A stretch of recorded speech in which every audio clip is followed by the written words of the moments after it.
Hello everyone, this is Serious Trivia, and today we're continuing our Let's Talk Lore series covering the Nanman expedition with episode 5 titled Not 1, Not 2, Not 3, Not 4. So, last episode, we left off as Meng Huo was released by Zhuge Liang for a second time, and this time as he made his way back across the Lu River, he still had no intentions of actually surrendering. So the first thing he did on his return is to summon men still loyal to him and lay them in an ambush inside his cave. Then he summoned Dong Chana and A Huinan, claiming that Zhuge Liang had sent him back to organize everyone for the big surrender. But when the two cave commanders arrived inside Meng Huo's cave, Meng Huo's men slaughtered them on the spot for their treasonous act. Then Meng Huo gathered up his forces and charged out toward the supply route, hoping to capture Ma Dai and the lost supplies. But by the time he had arrived, he found that Ma Dai had been long gone, along with all the supplies, as they already made their way back across the river to the north bank. So Meng Huo returned to the cave once more and summoned the one man he knew he could trust in his younger brother Meng Huo, and together they hashed out a new plan. Meng Huo explains that Zhuge Liang had shown him the layout of all of Shu's camp, and it's pretty clear that they are very vulnerable to a fire attack with the way they're constructed.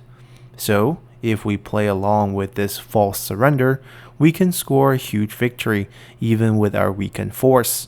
So in the end, Meng Huo sent his younger brother Meng Huo, along with 100 of his best warriors, and loads of gold trinkets, ivory, and rhino horns to act as the surrender party, to head first to Zhuge Liang's camp to become the inside men, while Meng Huo himself gathers up the rest of the force for a night raid.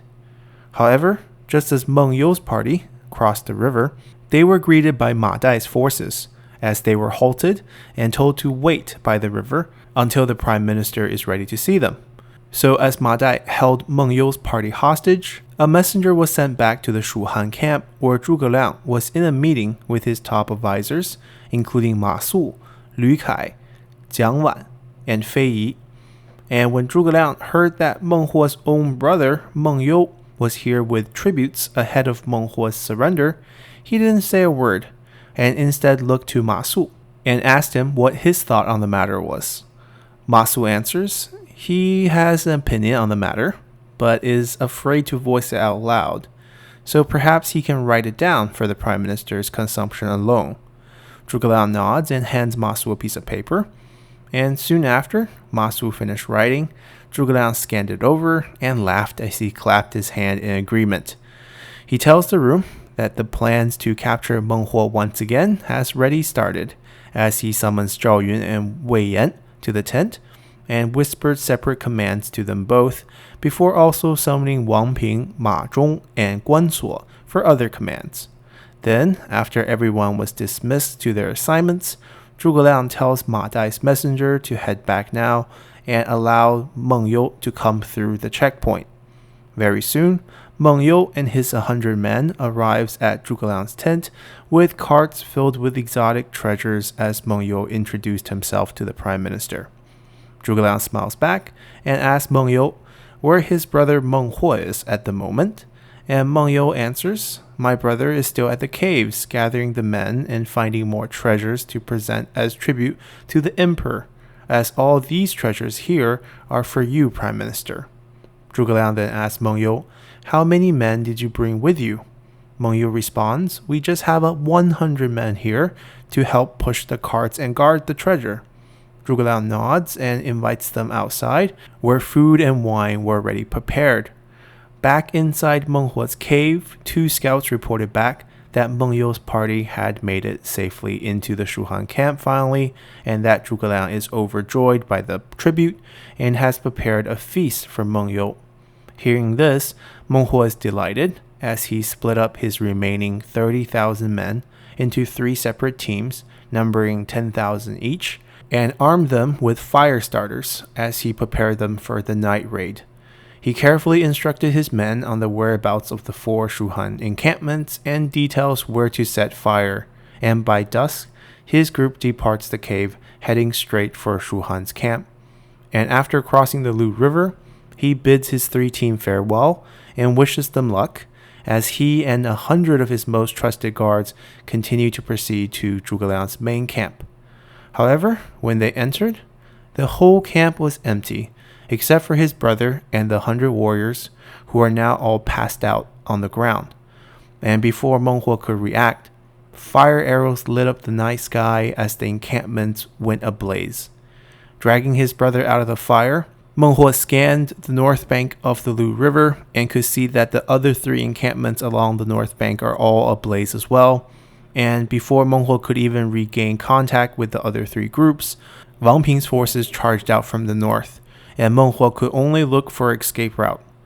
To his left, he could make out that Wei Yan's forces are now closing up the left flank, and to his right, he could see that Zhao Yun's forces is completing the encirclement as well.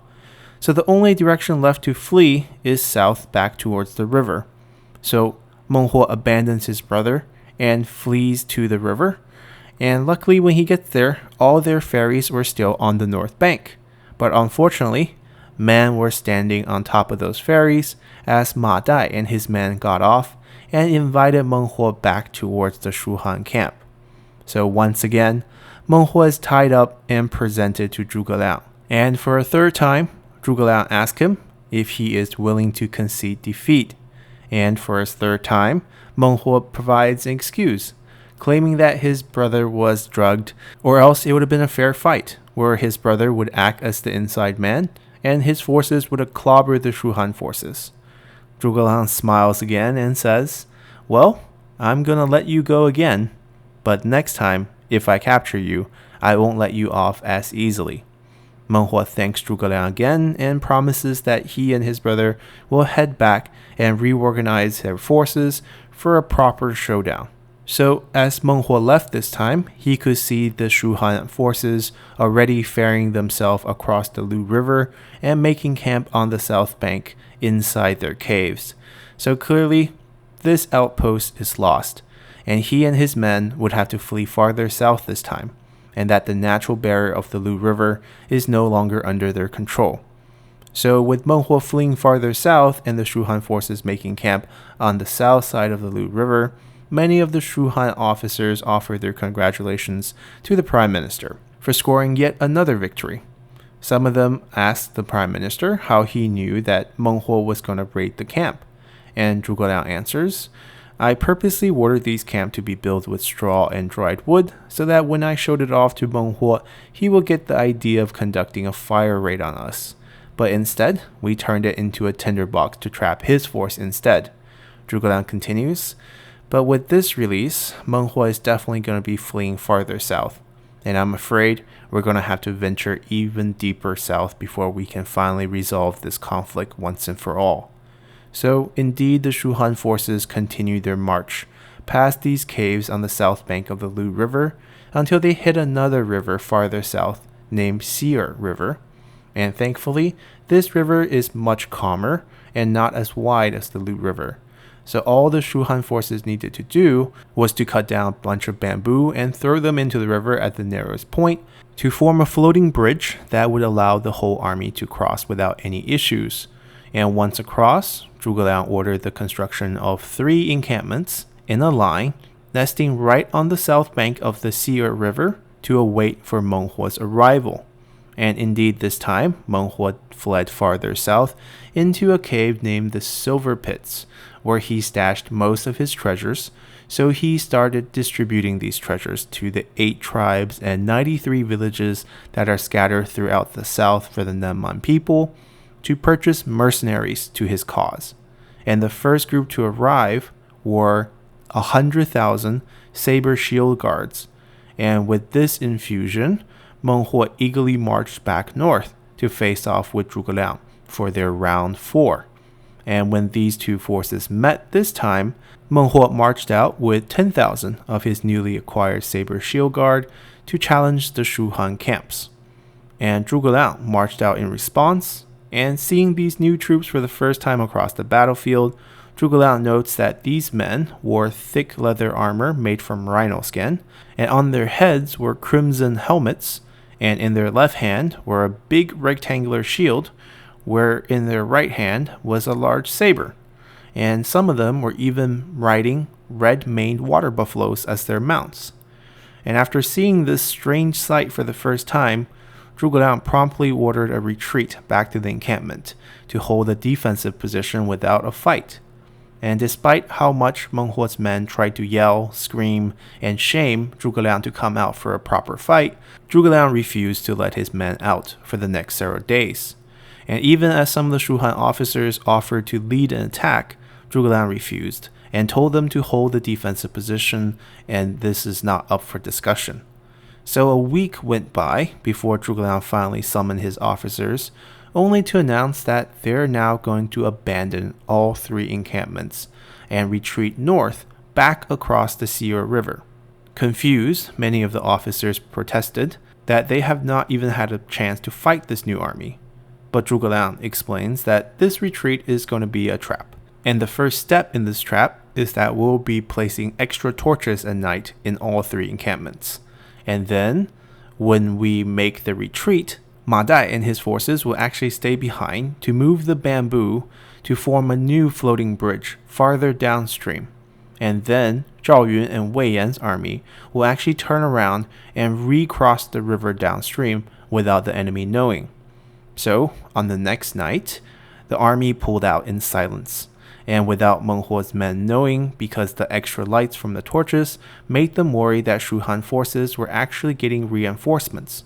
But in the morning, when they once again came out to the encampment to issue their challenges, the troops found the place deserted. But seeing this sight, Meng Huo didn't order his men to chase right away, as he was now very careful after falling into multiple traps set by Zhuge Liang from before.